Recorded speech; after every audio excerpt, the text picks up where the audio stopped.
Bonanza hili limehamasisha watumishi wengi wameweza kushiriki katika bonanza hili la Tea Bonanza. Michezo imechezwa mbalimbali ikiwepo netball, football, lakini pia kuvuta kamba, kukimbiza kuku, lakini walifanya mazoezi ya kupasha mwili aerobic, watu waliruka kamba. Kwa hiyo tumeona mwitikio wengi, watumishi karibia 3/4 ya watumishi wameweza kushiriki mashindano haya. Ujumbe wangu kwa watumishi na endelea kuhamasisha bonanza hili lisio mwisho wa mazoezi, bali ndio lifungue mazoezi. Waendelee kufanya mazoezi ya mara kwa mara hata yanayohamasishwa pale ofisini.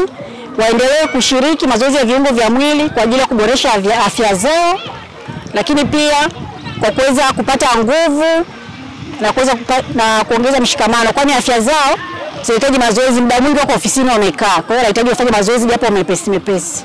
Mchezo niliopenda ni mchezo wa kikapu wa wanawake, netball, kwani wanawake wametoa mwitikio mkubwa na timu zimeshiriki, watu wote wameshiriki na michezo imekuwa vizuri na timu zote zimeonekana zikionyesha ushindani mkubwa wa kupata kikombe.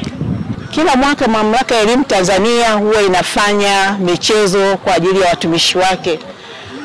Kupitia michezo tunapata mshikamano, watumishi wote wanakuwa pamoja, na tukiwa hapa kwa kweli kunakuwa hakuna mipaka.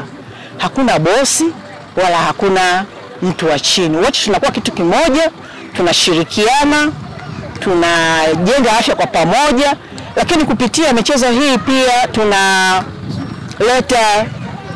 kuimarisha afya zetu kama watumishi wa Mamlaka ya Elimu Tanzania. Pamoja na kuimarisha afya zetu, lakini pia michezo hii inatarajia kuleta maelewano baina ya watumishi. Kwa kuwa tunapokuwa ofisini, kila mtu anakuwa ofisini kwake, lakini mshikamano tunaupata katika kitu kama hiki ambacho tunakifanya kwa pamoja. Wote kwa pamoja tunakutana, watumishi wote wa idara na section zote kwa pamoja. Kwa hiyo tunapo interact kwa pamoja katika michezo mbalimbali ambayo inaendelea hapa, ni hapo tunapata kufahamiana zaidi, kuelewana zaidi, lakini hata pia tunadumisha upendo baina yetu sisi watumishi. Kimsingi niseme Tea ikiwa kama moja ya taasisi za umma ina jukumu la kuona namna gani ya kuboresha mazingira ya watumishi, lakini hususan kwenye masuala ya afya.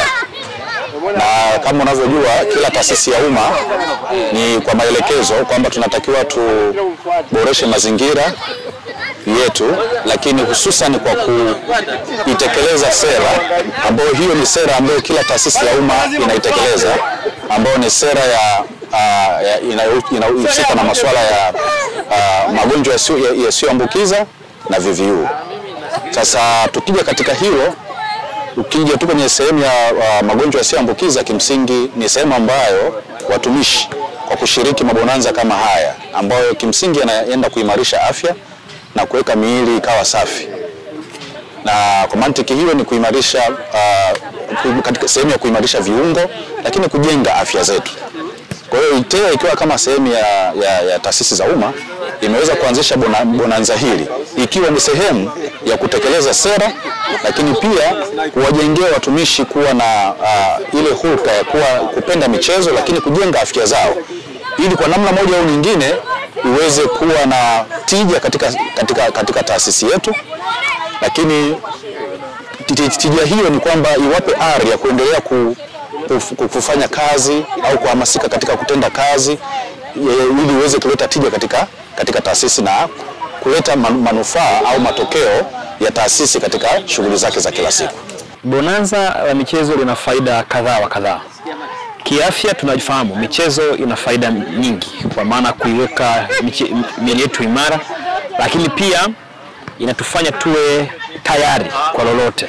Kwa aina kazi tunazofanya, muda mwingi tunatumia muda mrefu kukaa, miili yetu inaanza kutengeneza viashiria kadhaa ambavyo si vyema katika miili yetu. Kwa hiyo bonanza na michezo ina faida kwenye miili yetu. Lakini jambo la pili, bonanza ina faida hasa kwenye jamii. Tunavochangamana idara na idara, siku nyingine tutaita taasisi zingine, tunatengeneza urafiki na kufahamu namna gani ya ule ujamii wetu kuendelea kuwa salama kwenye taasisi yetu. Asante. Kwangu mimi nadhani bonanza kama hili kwa namna faida tuliyoipata leo ni muhimu, pengine kwa ushauri bonanza hili tulifanya angalau kwa kila nusu ya mwaka. Tunavyomaliza nusu ya mwaka tunafanya, na tunavyoingia nusu nyingine ya mwaka tunafanya. Itatufanya tuwe na kumbukumbu nzuri kwenye hiyo miezi 6 ya utendaji wa kazi kwenye mwaka wa serikali.